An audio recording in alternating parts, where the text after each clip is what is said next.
शाहबाद के अंदर आया हूँ। शाहबाद में कांग्रेस पार्टी, आम आदमी पार्टी के सभी साथियों के साथ जो समय बचा 37 दिन, इसको कैसे इस्तेमाल करना है, कैसे गांव-गांव के अंदर जाना है, कैसे लोगों को हाथ जोड़ने हैं, कैसे ये देश के संविधान को तोड़ने पे बीजेपी लगी हुई है, देश के लोकतंत्र को ख़त्म करने पे बीजेपी लगी हुई है, किसानों के ऊपर जो अत्याचार किए, बेटियों पर जो अत्याचार किए, उसको कैसे समझाना है। कल मैं देख रहा था बीजेपी के कैंडिडेट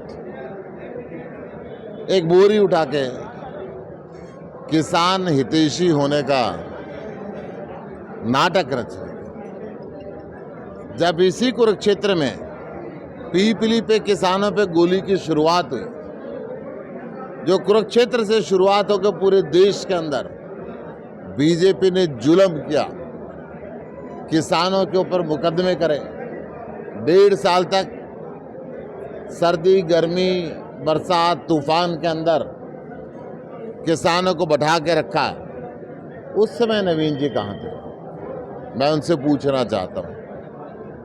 जो हवाई जहाज में रहने वाले, एक पानी का गिलास ना उठाने वाले, आज बोरी उठा के दिखा रहे हैं। वो भी मुझे पता चला कि थोड़ी सी कमर में उसमें शायद कोई कह रहा था कोई फिजियोथेरेपी वगैरह करा के, मुझे नहीं जानकारी।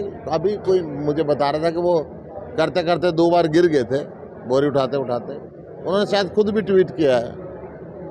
तो चुनाव लंबा है अभी। गुप्ता जी खेत में पहुंच गए, उनको बोरी उठानी पड़ी। देखिए, मैंने बताया, मैं तो जमींदारों के गांव का बढ़िया हूँ भाई। मैंने तो बरोटे भी काटे हैं, गंडासा भी चलाया है, चाकी भी चलाई है, दूध भी काटा है।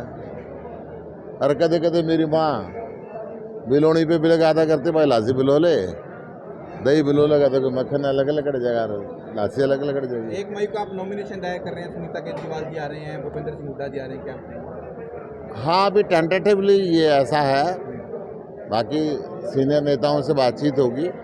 मैंने ऐसा प्लान किया है कि 1 मई को मैं कर पाऊँ, परंतु अभी मुझे अपने दोनों वरिष्ठ नेताओं से इनसे बात करनी पड़ेगी। और कह रहे हैं कि अभय चौटाला मेरे बड़े भाई हैं, वो निशाना साध सकते हैं, उनका पूरा हक है। ये बात सही है, वो उनके बड़े भाई हैं, उन्हीं के लिए आए हैं। ये तो सारा कुरुक्षेत्र कह रहा है कि उन्हीं के लिए आए हैं वो यहाँ पे, इसके अंदर कोई दो राय नहीं है।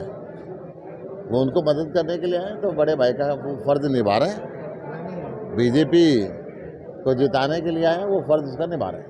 आज कोई ज्वाइनिंग हुई है? कोई ज्वाइनिंग हुई है आप लोगों के शाहबाद में? आज ज्वाइनिंग सुबह आज हुई थी, मैं करा के आया था। सब्जी मंडी के अंदर मैं गया था, कुछ घर के लिए सब्जी खरीदी थी, कुछ फल खरीदे थे।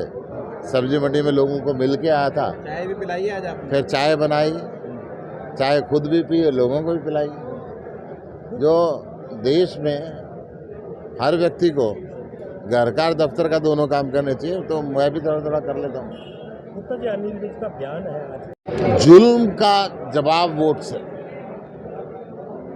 दिल्ली की जनता ने कहा, ना इनसे डरना, ना झुकना, ना टूटना, ना बिकना। जेल से सरकार चलाओ, अच्छी 24 घंटे बिजली दो, 24 घंटे पानी दो, बढ़िया शिक्षा दो, बढ़िया चिकित्सा दो। जो काम अरविंद केजरीवाल ने जारी किए वो जारी रहने चाहिए। सरकार जेल से चल रही है, बहुत सुंदर चल रही है। हर सप्ताह कैबिनेट मंत्री जाते हैं, केजरीवाल जी से मिल के आते हैं, उनसे निर्देश लेते हैं और चीज़ों का आगे बढ़े। तो ऐसा तो नहीं है बीजेपी सरकार जो बुजुर्ग हो जाते हैं उनको साइड में कर देती है? बीजेपी सरकार तो भाई इनके संस्कार ही है बुजुर्गों को साइड में कर देना, ये सदा ही करते आए। इनके अनिल विज तो बहुत दुखी है बेचारा, उनकी हालत में मुझे भी ऐसा लगता है कि शायद बीजेपी ने अच्छा नहीं किया। वो सीनियर मोस्ट है। आपको तरस आता है? मुझे ऐसा लगता है कि सीनियर लोगों की इज्जत करनी चाहिए। अगर घर के अंदर अपने घर को कि आप बुजुर्गों की इज्जत करना बंद कर दोगे तो कैसा घर का हाल होगा आप अंदाज़ा लगा सकते ये मनोहर लाल भी हटा दिए ना सीएम से। हैं। मैं तो ये कह रहा हूँ कि कोई भी हो, बुजुर्गों की घर में इज्जत होनी चाहिए और सरकार में भी होनी चाहिए। उनके तजुर्बे का लाभ उठाना चाहिए, उनसे चर्चा करनी चाहिए। वो तो कह रहे हैं हमारे तो किसी ने पूछा ही नहीं।